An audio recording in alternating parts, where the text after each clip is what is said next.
consultant solicitor at LawBite. My main areas of expertise are corporate and commercial law. In this video, I'll be talking to you about how to remove a director from your company. One of the first things that you will need to consider before removing a director is looking at whether they are an employee of the company as well as an officer. You should also consider whether the director is also a shareholder in the company. You will need to find the director's service agreement or employment contract, the company's articles of association, any shareholders agreements, and you will also need to consider the Companies Act 2006 as well as relevant employment laws. We're now going to look at each of these points in turn. The Articles of Association of the company are a contract between the company, its shareholders and directors. They will often contain rules on how to appoint and remove directors. For example, a majority of the shareholders is often required to remove a director. In many companies, these powers are contained in the Articles of Association, and therefore it should not be too problematic to remove a director.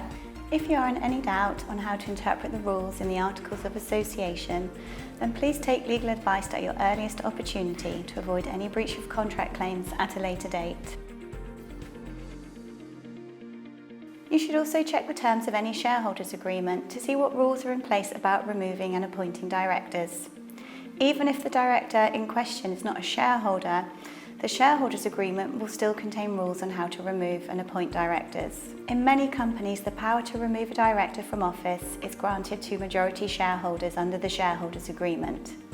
For these companies, removing a director should be relatively straightforward, usually requiring the majority shareholder to serve notice on the director in question. If you are in doubt about what rules are in the shareholders agreement and how to follow them, then please take legal advice at your earliest opportunity to avoid any breach of contract claims at a later date.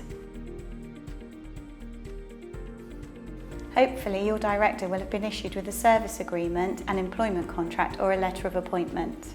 You will need to check the terms of these documents carefully to see what rules are in place for the director's appointment and the notice periods for removing a director. If your director is also an employee, you will need to consider whether there are any employment law implications on the director's removal.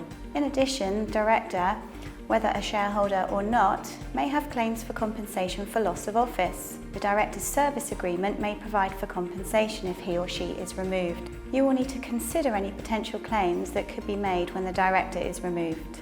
In this regard, please do take legal advice at your earliest opportunity to make sure you do not take any actions which may prejudice the company from an employment law perspective. We have specialist employment lawyers at LawBite who will be able to look at this for you. If any shareholder of the company wishes to remove a director from office, the statutory procedures set out under sections 168 and 169 of the Companies Act will need to be followed. Section 168 provides the right to remove a director from office.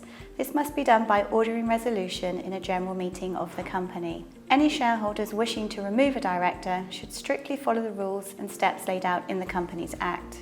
If these steps are not carefully followed, then the removal may be ineffective. This mechanism is most often used where the directors themselves do not support the challenge to the directorship, and in which case the shareholders wishing to remove a director need to request a general meeting. Shareholders can require the directors to call a general meeting by giving special notice of the proposed removal resolution. The directors are only required to call the meeting once the company has received requests from shareholders with the correct voting rights, holding at least the required percentage. Shareholders with 5% of the voting rights can require the directors to call a general meeting. Please note that this statutory procedure can be used to remove a director even if the company's Articles of Association contain provisions which purport to exclude these sections from the Companies Act. The company's articles cannot exclude a shareholder's statutory right to remove a director. If the director is also a shareholder, you'll need to check the company's Articles of Association and the Shareholders Agreement. In certain cases, the removal of a director can trigger share sale provisions in the Shareholders Agreement and the Articles. This could mean that a valuation of the shares held by the director is required, and the other shareholders or the company could be required to purchase the director's shares. You'll need to consider whether the company and or the other shareholders will have funds available to purchase the shares. Depending on the reason for the removal, good or bad leaver provisions may apply, and these will affect the valuation of the shares. Therefore, you should carefully check provisions of these documents before you serve notice and trigger any share sale provisions.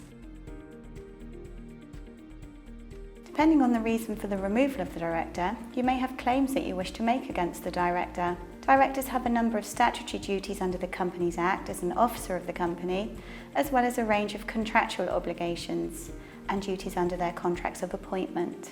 If you have any claims, it will be important to assess these prior to any notice to remove a director being served. You should take advice at the earliest opportunity if you have any potential claims, to work out the best way to strategically remove the director based on the claims that may be made. It may be that a settlement agreement will be required, and the terms of this agreement will need to be negotiated with the director in question, and legal advice will need to be obtained on both sides. When a director has been removed, you will need to make appropriate filings at Companies House. A Form TM02 will need to be filed within 14 days from the director's removal. You will also need to update the Register of Directors in the company's books. If shares are being sold, you will also need to deal with the share sale documentation, and appropriate filings will need to be made, share certificates will need to be cancelled and new ones issued. If you need any assistance with the filing or the removal of a director, please do not hesitate to contact LawBite. It is very important to take legal advice when you're removing a director. Removing a director can have many implications for a business.